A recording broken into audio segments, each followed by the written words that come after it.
நாயை பத்தி ஒரு வீடியோ போட்டிருக்க. ஒரு பரதேசி, அட பரதேசி பரதேசி, உனக்கு அறிவு இருக்கா அறிவே எனக்கு தெரியல. பூமி உனக்கு மட்டும் சொந்தம் இல்லை, பூமி எனக்கு மட்டும் சொந்தம் இல்ல. பேதியில போவான் கேளு, பூமி எல்லாத்தையும் சொந்தம்.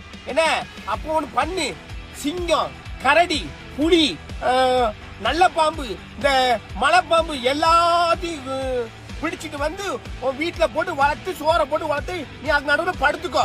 ஜிபி முத்து, நீ எல்லாம் ஒரு ஆள், நீ நாயை பற்றி பேசுகிற, நீ பண்ணுற தொழில் என்ன, நீ வந்து மக்களை எப்படி கெடுக்கிற, நீ எல்லாம் பேசுகிற.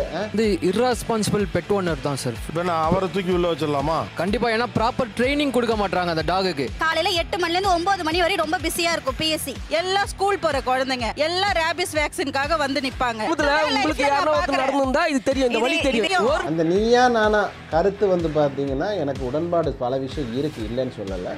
கோபிநாத் மேலே ஒரு நல்ல மரியாதை இருக்குது எனக்கு. ஆனால் கோபிநாத் இப்படி பண்ணுவார்னு நான் நினச்சி கூட பார்க்கல.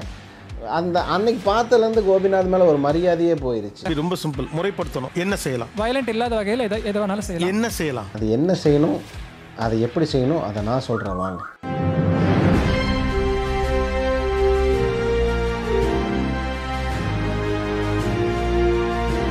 நான் உங்கள் ஷெமிக் பேசுகிறேன் ஃப்ரம் செமி ஸ்கேனிங்.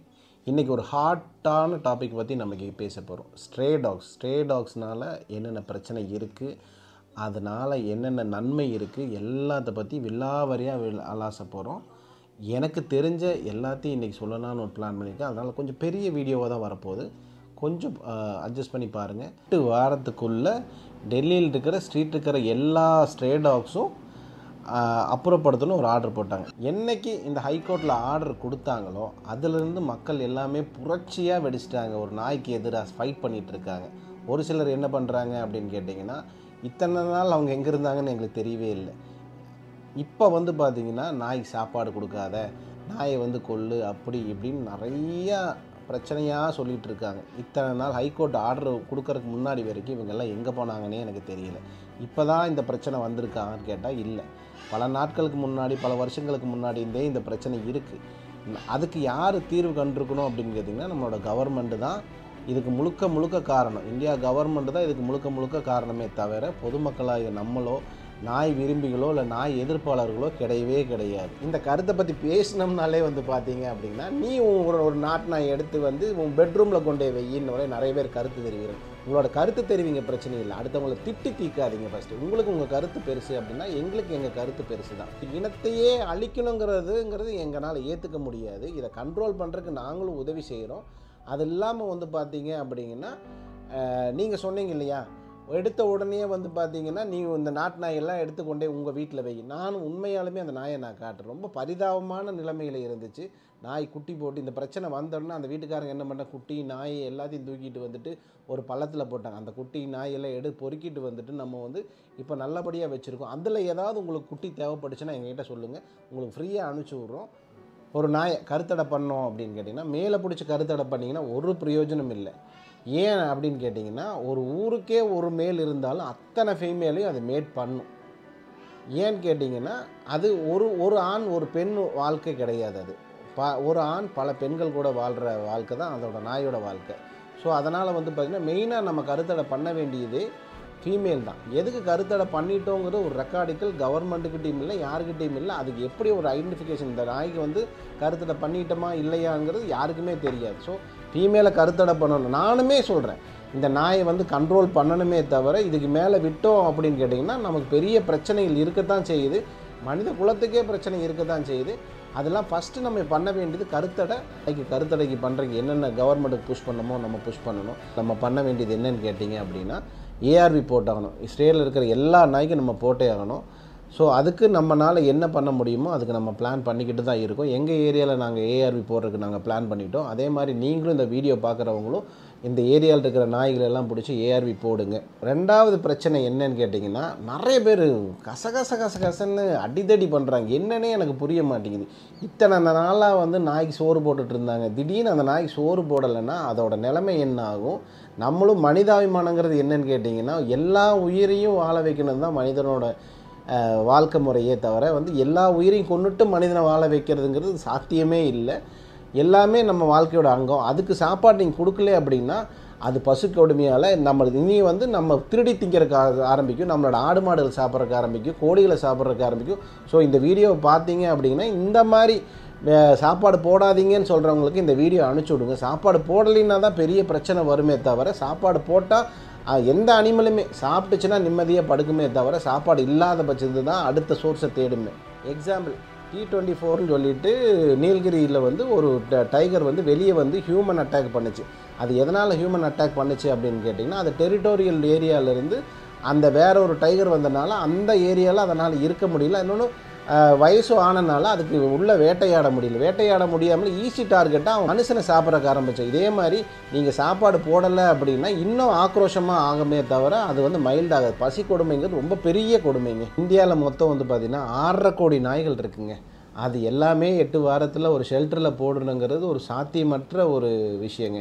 ஆக்சுவலி வந்து பார்த்திங்கன்னா டாக் அப்படிங்கிறது வந்து பார்த்திங்கன்னா ஒரு டெரிட்டோரியல், அதாவது தனக்குன்னு ஒரு ஏரியாவை எடுத்துட்டு அந்த ஏரியாவில் தான் அது லிவிங்காக இருக்கும். வேறு ஏரியாவுக்கு போச்சு அப்படின்னா அந்த நாய்களுக்கும் இந்த நாய்களுக்கும் பெரிய சண்டையாக இருக்கும். இதனால் பல இன்ஜுரிஸ் வரும்.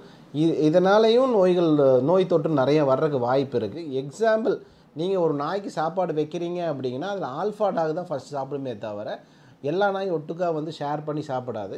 அதனால் வந்து பார்த்தீங்க அப்படிங்கன்னா இந்த எல்லா நாய்களும் ஒரே ஷெல்டரில் வச்சிங்க அப்படின்னா இவங்களுக்குள்ளேயே அடித்து நாசமாக போய் அதனாலேயே பல பிரச்சனைகள் வருமே தவிர, இந்த நாய்களை கண்ட்ரோல் பண்ணணும். கண்ட்ரோல் பண்ணுறதுக்கு கருத்தடை பண்ணணும். நோய் பரவாமல் இருக்கிறதுக்கு ஏஆர்வி போடணும். நம்ம ஆளுகளை கடிக்காமல் இருக்கணும் அப்படின்னு கேட்டிங்கன்னா நம்மளும் சூதானமாக போகணும். இந்தியாவில் வந்து பார்த்திங்கன்னா மிகப்பெரிய பிரச்சனையாக இருக்குது. அது வெளிநாட்டில் வந்து இந்த அளவுக்கு பிரச்சனை இல்லை. அவங்க ஏன்னா ஏற்கனவே அவங்க ஷெட்யூல் போட்டு நாய்களை குறைச்சிட்டு கருத்தடை பண்ணிவிட்டு எல்லாருமே வந்து அடாப்ஷன் எடுத்துகிட்டு அவங்களுக்கு ஏற்ற மாதிரி அவங்க இருந்துட்டாங்களே தவிர நம்ம அதை இன்னும் ஷெட்யூல் பண்ணல. இன்றைக்கி தான் பிரச்சனைன்னு பேசுகிறாங்க எல்லாருமே. ஏன்னா இதுக்கு முன்னாடியே நாங்கள் பல டைம் வந்து இந்த மாதிரி டாப்பிக்கில் வந்து நாங்கள் டிஸ்கஸ் பண்ணியிருக்கோம்.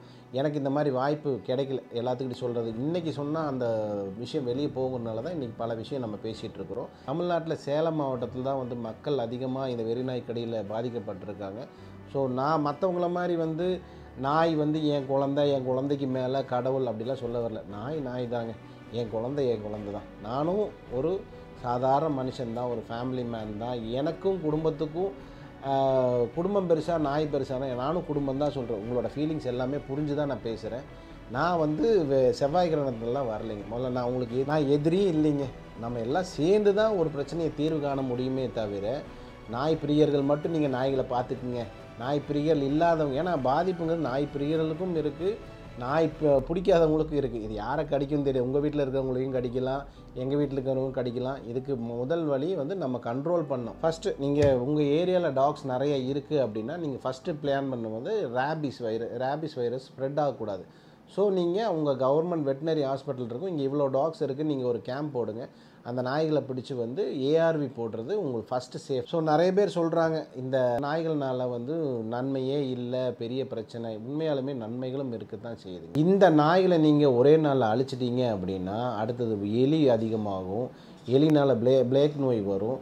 பூனை அதிகமாகும். பூனைனாலேயும் ரேபிஸ் வரும். குரங்கு பிரச்சனை பெரிய பிரச்சனை. மயில் கண்ட்ரோலாக இருக்கிறதுக்கே வந்து பார்த்திங்கன்னா நாய்கள் தான் காரணம். அது இல்லாமல் வந்து பார்த்திங்கன்னா நம்மளோட அழுகுன பொருள், வேஸ்ட் பொருள் எல்லாமே அவங்க தான் சாப்பிட்டு அதை சுத்தப்படுத்துகிறாங்க. ஸோ இன்னொன்று மெயின், நீங்கள் பணக்காரங்க ஏழை அது பெரிய டாப்பிக்காக அந்த நீயானால பார்த்தேன். பணக்காரங்கள்லாம் வந்து நாயை வச்சுக்கலாம், ஏழையெல்லாம் நாயை அதெல்லாம் இல்லைங்க. இப்போ பணக்காரங்க தான் வந்து பார்த்திங்கன்னா எல்லா இடத்துலையும் நல்ல ஹைப்ரிட் டாக் வாங்கி அவங்க கார்டிங் ப்ரொடெக்ஷன் ட்ரைனிங் பண்ணி ப்ராப்பராக வேக்சின் பண்ணி வச்சுருக்காங்க. நம்ம ஸ்ட்ரீட்டில் இருக்கிற நம்ம சாதாரண அடித்தட்ட மக்கள் வந்து பார்த்திங்கன்னா பாதுகாப்பல் சிசிடிவி இல்லை, போலீஸ் இல்லை, எதுவுமே இல்லை. இவங்க தான் பாதுகாக்கிறாங்க. நைட் நேரத்தில் ஒருத்தர் வராங்க அப்படின்னா அவங்க உடைமையில் காப்பாற்றுறதுக்கு ஃப்ரீயாக ஒரு வாட்ச்மேன் கூர்க்கா இருக்குதுன்னு வந்து பார்த்திங்கன்னா அது ஸ்ட்ரீட் டாக் தாங்க.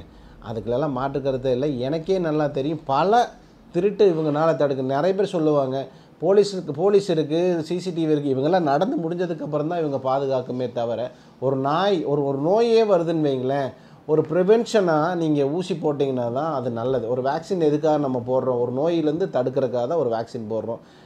அம்மையாக இருக்கட்டும், மலேரியாவாக இருக்கட்டும், எதாக இருக்கட்டும். ஸோ அதனால் வந்து பார்த்திங்கன்னா அப்படின்னா மிடில் கிளாஸ் பீப்புளுக்கு ஒரு நல்ல பாதுகாவலனாக இருக்குது.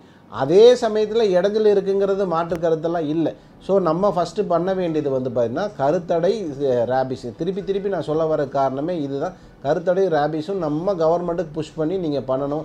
இதை விட்டுட்டு ஷெல்டரில் போடணும், கொல்லணும், நாய் சோறு வைக்கலைன்னா பெரிய பிரச்சனைங்க. நாய் சாப்பாடு சாப்பிடலைன்னா அதுக்கு உண்டான சோர்ஸை தேடத்தான் செய்யும். நம்மளாக இருந்தாலும் நமக்கு சாப்பாடு 4 நாள் கிடைக்கலைன்னா என்ன பண்ணுவோம்? அடுத்தது திருடருக்கு ஆரம்பிப்போம். ஏதோ ஒன்று பண்ணி நம்ம வயிற்றை நிறச்சி தான் நம்ம வாழ்ந்தாகணும். ஸோ அதனால் நிறைய மக்கள் சாப்பாடு போடுறத தடுக்காதீங்க ப்ளீஸ். மெயின் ஒன்று பேசியாகணும். பேச தான் ஞாபகம் வந்துச்சு.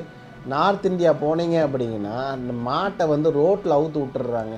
மாட்டுனால எத்தனை ஆக்சிடெண்ட் நடக்குது, எத்தனை பிரச்சனை இருக்குங்கிறது உங்களுக்கு எல்லாத்துக்கும் இந்த வீடியோ பார்த்துருக்கோம் எல்லாத்துக்குமே தெரியும். ஸோ நம்ம அந்த மாட்டை அழிக்கணும்னு சொல்லலை, மாடு வளர்த்தனவனை கண்ட்ரோல் பண்ண சொல்கிறோம். மாடை கட்டி வைங்க, வீட்டில் ரோட்டில் விடாதீங்க, அது இடையூறாரும். அதே மாதிரி தான் ஸ்ட்ரே டாக்ஸும் நம்ம சொல்கிறோம். நீங்கள் ஸ்ட்ரே டாக் ஸ்ட்ரேட்டில் தான் இருக்குங்க, வீட்டுக்குள்ளெல்லாம் இருக்காது. பல ஜென்ரேஷனாக அவங்க வீதியிலே வளர்ந்துட்டாங்க. அதை விட்டுட்டு அவங்க பெட்ரூமில் கொண்டே வை, டாய்லெட்டில் வைன்னு சொல்கிறதெல்லாம் ஸ்டாப் பண்ணுங்கள். அந்த நீயா நானா கருத்து பார்த்தீங்கன்னா எனக்கு உடன்பாடு பல விஷயம் இருக்குது, இல்லைன்னு சொல்லலை.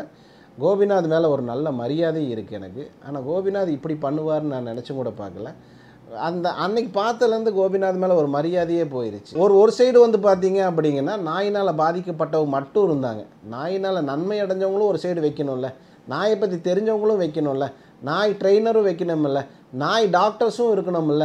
ஏதோ ஒரு பணக்காரங்களை பிடிச்ச ஒரு side middle class lower middle பிடிச்ச ஒரு இது போட்டு அவங்க டிவி சேனலை வளர்த்துட்டாங்களே தவிர நாயினால் உபயோகம் இருக்குது, சொல்யூஷனும் இருக்குது. ஒரே நாளில் அந்த உபயோகத்தை நம்ம கெடுக்கவும் வேண்டாம். பல விவசாயிகளுக்கு நாய்கள் நண்பனாக இருக்குது, பல ஏரியா மிடில் கிளாஸ் பீப்புளுக்கு நண்பனாக இருக்குது. மொத்தத்தில் அது ஒரு உயிர், அதுக்கு வலிக்கும், அதை நீங்கள் புரிஞ்சுக்கங்க. ஸோ லாஸ்ட்டாக நான் ஒரு மெசேஜ் சொல்கிறேன். ரொம்ப கஷ்டப்பட்டுட்டு ஒரு ஃபேமிலியாக ஒரு டாகை கொண்டு வச்சுருக்கோம் பப்பீஸோட. உங்களுக்கு அந்த பப்பீஸ் வேணும் அப்படின்னா ஃப்ரீ டோர் டெலிவரி பண்ணுறோம். நீங்கள் அந்த பப்பீஸை வச்சு வளர்த்திக்கலாம். இவன் தான் அந்த ஸ்ட்ரே டாகு. ரொம்ப கண்டிஷன் மோசமாக இருந்தால் இப்போ நல்லா இருக்கா, அவளோட குட்டிகளும் நல்லா இருக்குது. இப்போ நீங்கள் இந்த நாயை நாங்கள் இதே மாதிரி அடாப்ஷன் எடுத்திருக்கோம்.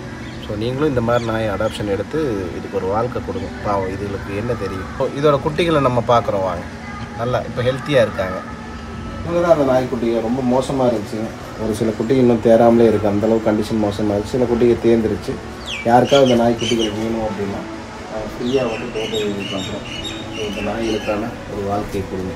ஸோ எல்லாருமே நாய்களை தத்தெடுத்து வளருங்க, அதை கண்ட்ரோல் பண்ணுங்கள். ஸோ பாய், நெக்ஸ்ட் வீடியோவில் நம்ம மீட் பண்ணுவோம்.